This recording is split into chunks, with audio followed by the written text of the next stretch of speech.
Maintenant, on va traiter une transformation limitée. C'est 3,1, maintenant c'est 3,2.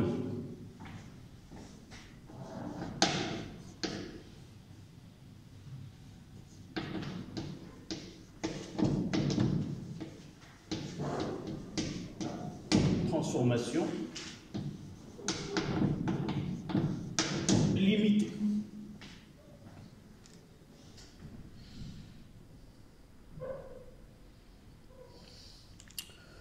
Dans une fiole jaugée de 500 ml, on verse un volume de 1 ml d'acide éthanoïque, CH3COOH. On complète avec de l'eau distillée jusqu'au trait de jauge. Homogénéiser, puis mesurer le pH de la solution aqueuse d'acide éthanoïque obtenue. La mesure de pH donne pH est égal à 3,1. Donc, dans une fiole jaugée,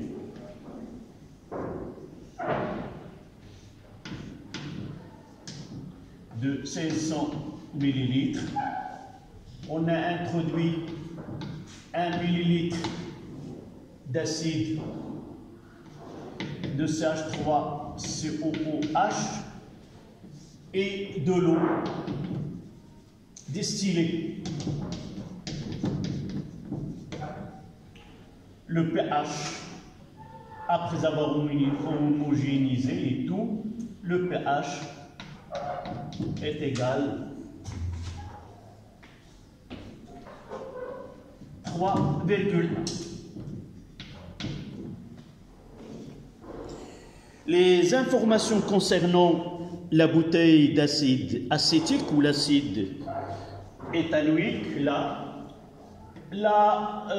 pureté, le pourcentage massique est 100%.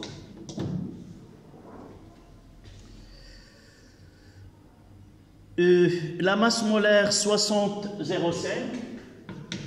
Grand M, c'est 60,05 grammes mol moins 1. Gramme mol moins 1. On donne la densité, c'est 1,05. Et en même temps, on donne la masse volumique de l'eau, c'est 1 gramme centimètre par centimètre cube au centimètre moins 3. C'est de l'eau. Voilà toutes les données. Évidemment, la formule c'est CH3COOH. La première question, calculer la concentration molaire introduite dans ce mélange réactionnel. 1 ml d'acide éthanoïque, dont le pourcentage massique est 100%, la masse molaire, la densité et la masse volumique de l'eau. Nous avons déjà traité cet exemple. C'était dans les solutions aqueuses du cours. Donc, on revient à comment on répond à une telle question. Lorsqu'on parle de la concentration introduite, c'est quoi? Par définition, c'est la quantité de matière que nous avons introduite sur le volume dans lequel il se trouve. Donc là, ce VS est égal à 500 ml.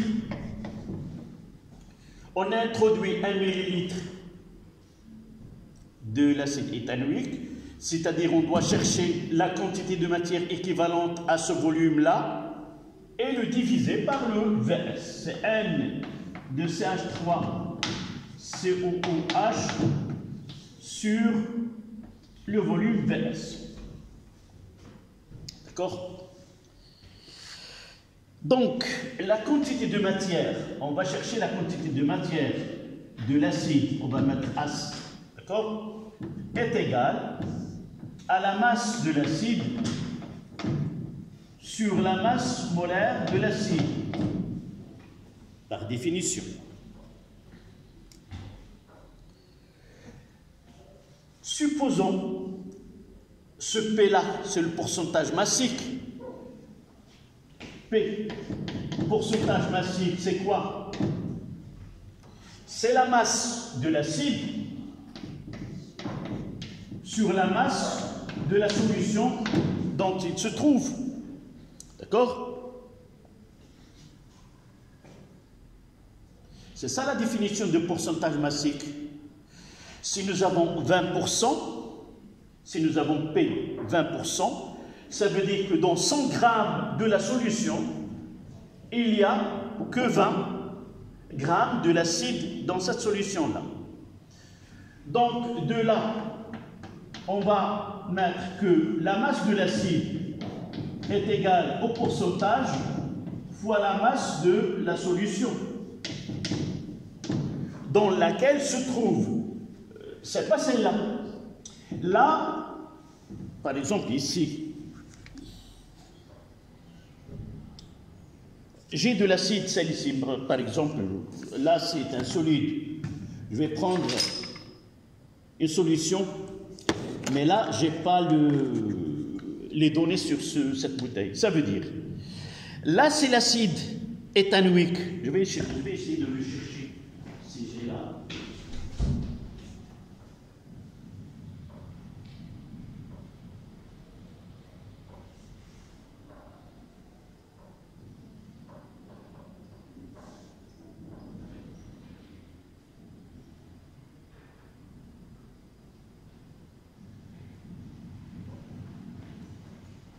La voici, la bouteille de cette...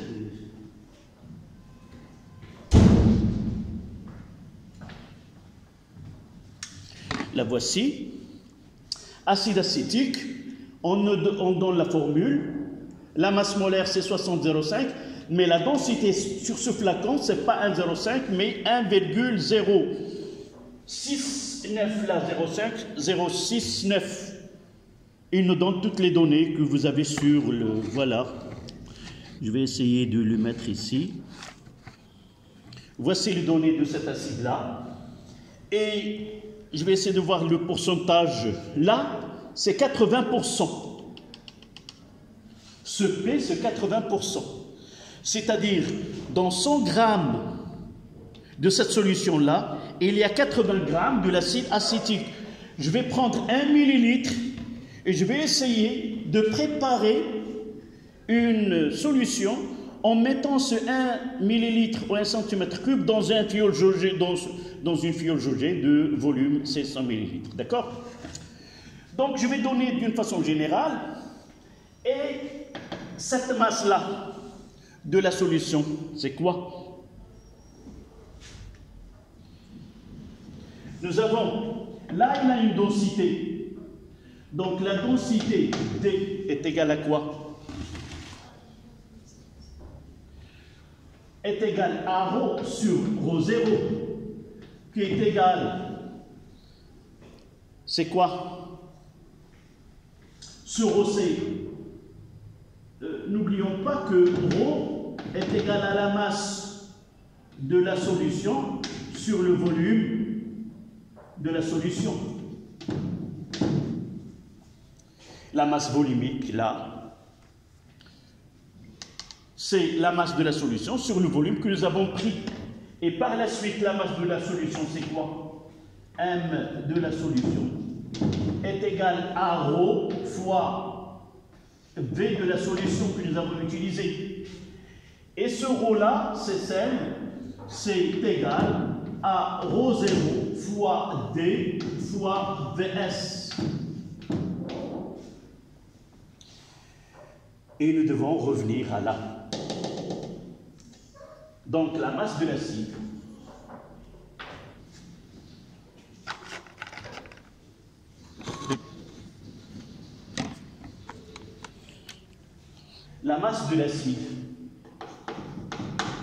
est égale à P fois la masse de la solution, c'est ρ0 fois D fois le volume de la solution que nous avons utilisée.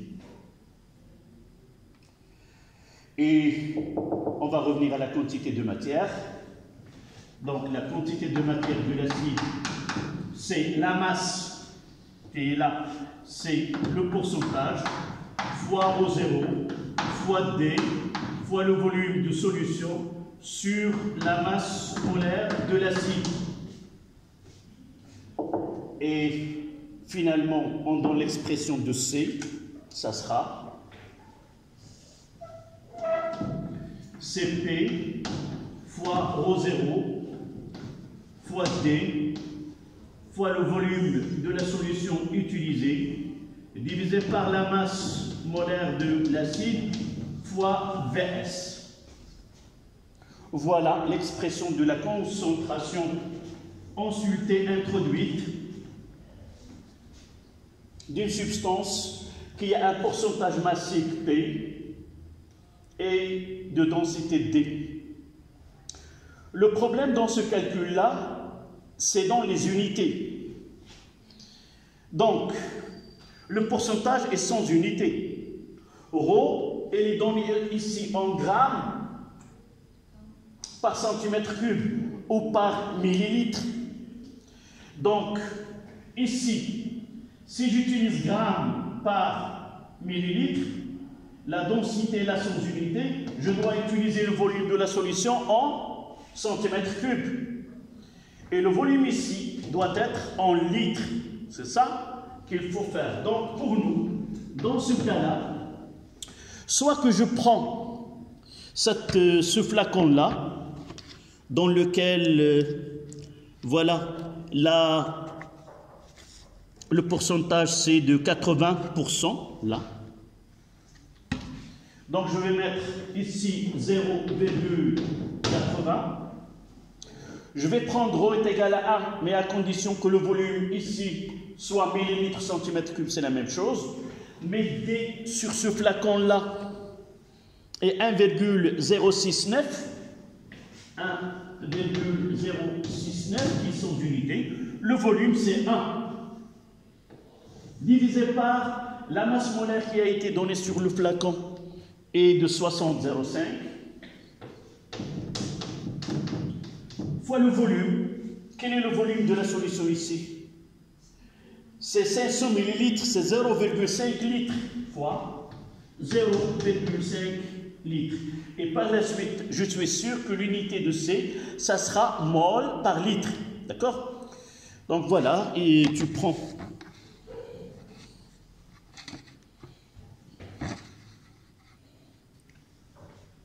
le temps de faire le calcul.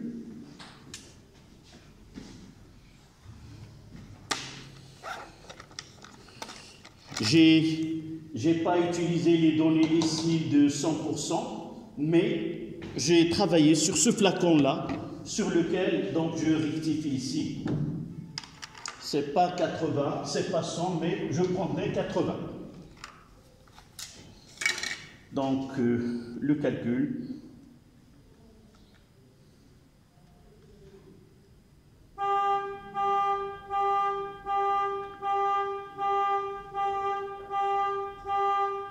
Divisé par 60,05 divisé par 0,5. C'est 0, presque 0,03.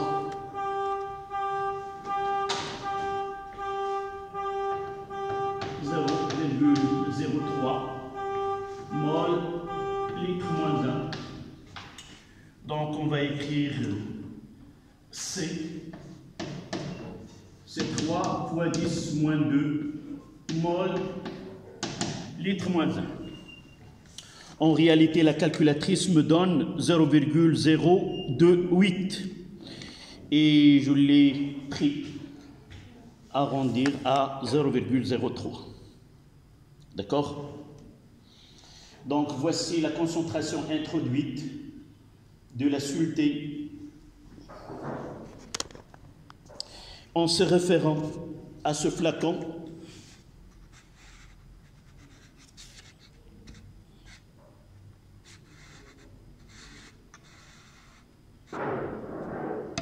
D'accord? La question 2 maintenant.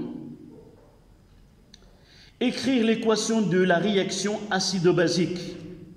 Évidemment, entre l'acide éthanoïque et l'eau.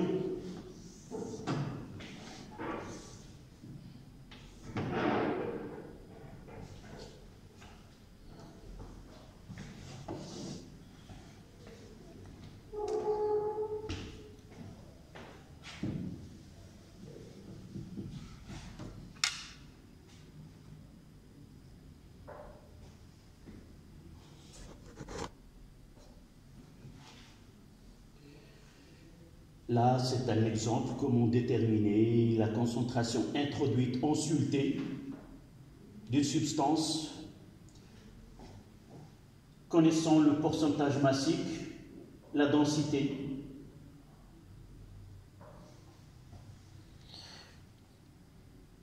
Donc la deuxième question, j'ai dit, c'est écrire l'équation de la réaction acido-basique en précisant les couples mis en jeu. Voilà la deuxième question. Donc l'acide éthanoïque, c'est CH3COOH aqueux plus H2O. Ça donne CH3COO moins aqueux plus H3O plus aqueux. Voilà.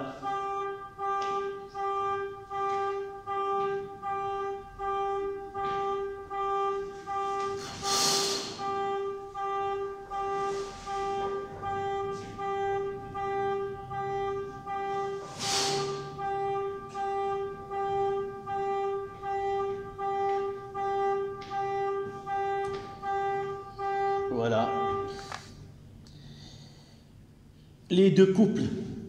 Tu me donnes les deux couples. C'est identique à ce que nous venons de faire, l'exercice précédent. Où est l'acide ici? CH3, COOH sur CH3, COO- et H3O+ sur H2O. Voici les deux couples acido-basiques mis en jeu au cours de cette réaction.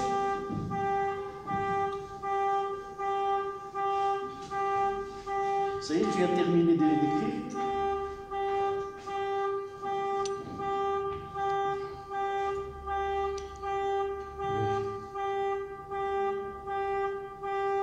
Donc, la question suivante, c'est déterminer le taux d'avancement final. Le taux d'avancement final. On va essayer maintenant de regrouper certaines questions en une seule.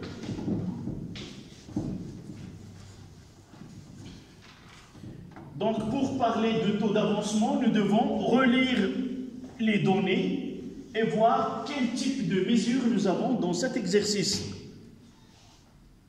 Quelle est la mesure que nous avons ici? C'est le pH, là. Où je l'ai écrit? Oui, je l'ai effacé. Ah oui, le voici. Et de là, la deuxième question, on demande taux. Donc, taux, c'est X final sur X max. C'est une réaction d'un acide avec l'eau. Et nous savons que la concentration des ions H3O+ final est égale à X final sur Vs. Et aussi, nous savons que C fois Vs moins Xm est égal à 0. Nous l'avons fait juste. Donc, ce type de question se répète plusieurs fois. Et on peut remplacer dans taux et avoir que c'est Vs fois la concentration de H3O+ sur Vs fois C.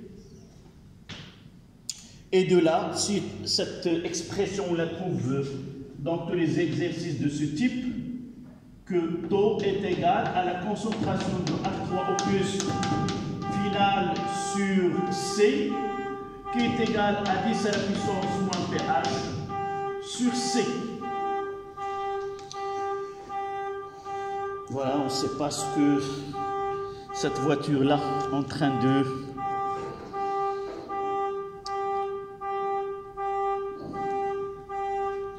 Donc il suffit de faire le calcul de taux. Donc taux est égal à 10 à la puissance moins 3,1, c'est le pH 3,1, divisé par C. Combien nous avons? C'est 3 fois 10 moins 2. C'est ça? 3 fois 10 moins 2. Et là, on calcule.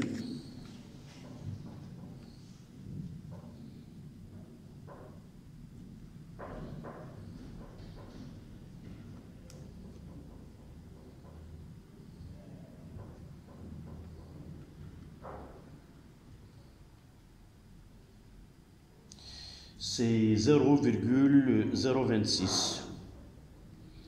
Je refais. Donc,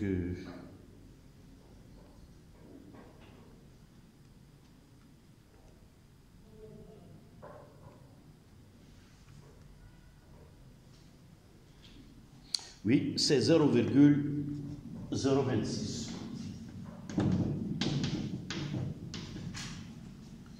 C'est-à-dire que taux est égal, c'est 2,6. Taux est égal à 2,6%. Et là, elle est inférieure à 1.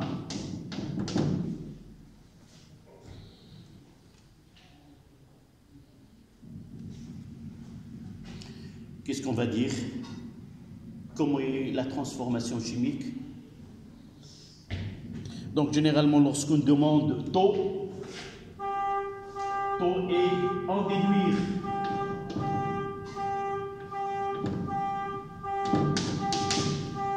C'est-à-dire, ce calcul nous permet de dire quoi? Transformation est limitée.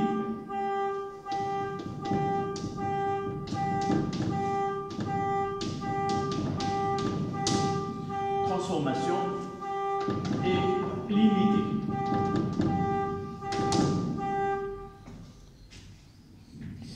C'est l'inconvénient d'avoir une classe sur un parking. Donc cette alarme de cette voiture n'arrêtera pas pendant cette séance.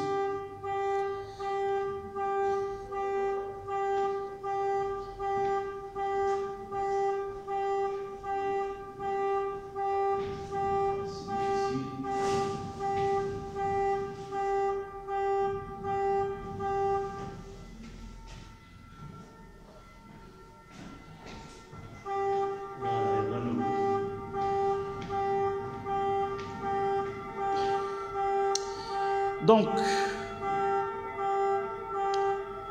et quelle équation on va écrire? C'est H3, COOH plus H2O, avec ici double flèche. Et ça donne CH3. COO moins plus H3O plus.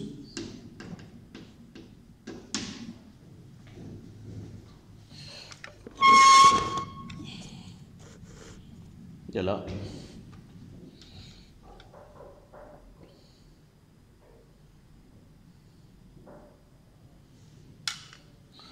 Là, on demande la dernière question, c'est déterminer les espèces chimiques à l'état final et calculer leur concentration. Dernière question. Espèces chimiques présentes à l'état final, qui est l'état d'équilibre à l'état final, et calculer leur concentration.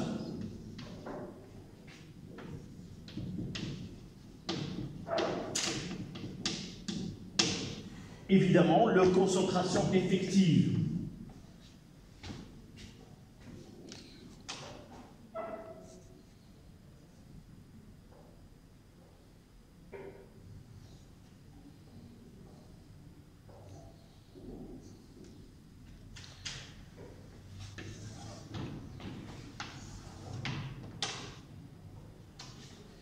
Comment nous avons répondu à cette question tout à l'heure? Qu'est-ce qu'on va faire? On va faire un bilan d'abord, les réactifs, les produits, et on va donc les réactifs sont l'acide éthanoïque, CH3, COOH, l'eau et les produits sont CH3, COO- et H3O+. Comment la transformation dans ce cas-là? Elle est limitée.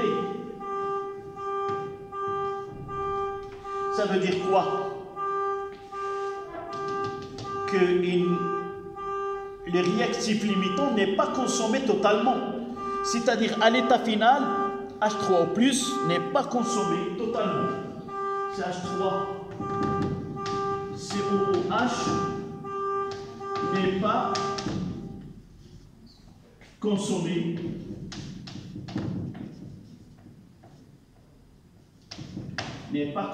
totalement.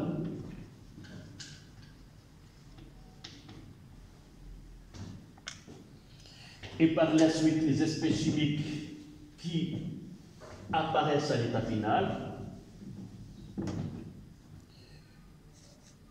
Donc on trouve CH3 à l'état final.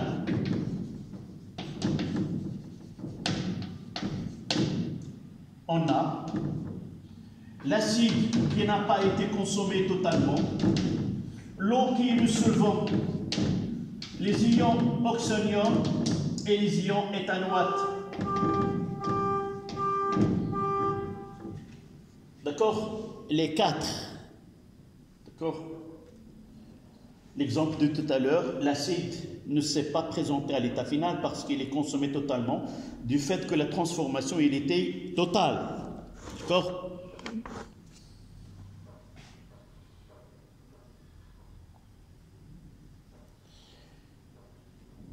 Si nous revenons au tableau descriptif que nous avons écrit plusieurs fois, et là, les concentrations de H3O+ à l'état final qui est à l'état d'équilibre, c'est celle de CH3 COO- à l'état d'équilibre. D'abord, on peut nommer cet état final comme état d'équilibre. Nous avons dit que si la réaction est limitée, alors dans ce cas-là, elle va finir vers un état d'équilibre où les espèces chimiques mises en jeu coexistent ensemble à l'état final. Il n'y a pas une espèce qui est consommée. Donc, il est égal à 10 moins pH. D'accord? L'eau, ce n'est pas la peine de calculer sa concentration, c'est le solvant. On le connaît, c'est 55,55 mol par litre. Il nous reste la concentration de l'acide éthanoïque. Et avec cet acide-là, on va essayer de terminer cet exercice. Si on revient à l'état final de l'acide, on trouve C fois B, S moins X final, c'est pour l'acide CH3, COOH. C'est la quantité de matière à l'état final. Donc on peut dire que la concentration de CH3, COOH à l'état final, c'est cette quantité de matière divisée par le volume de la solution. D'accord? Est égal AC fois BS moins X final sur BS. En simplifiant cette écriture, on aura est égal à C moins la concentration de H3 plus à l'état final ou à l'équilibre. Donc il suffit de faire l'application numérique.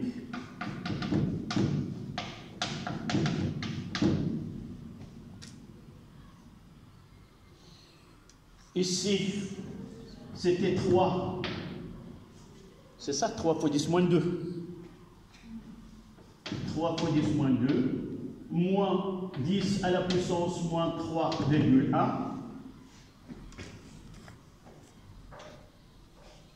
Donc 3 fois 10 moins 2, moins 3 fois 10 moins 2, moins 10 à la puissance moins 3,1. C'est 2,9 fois 10 moins 2.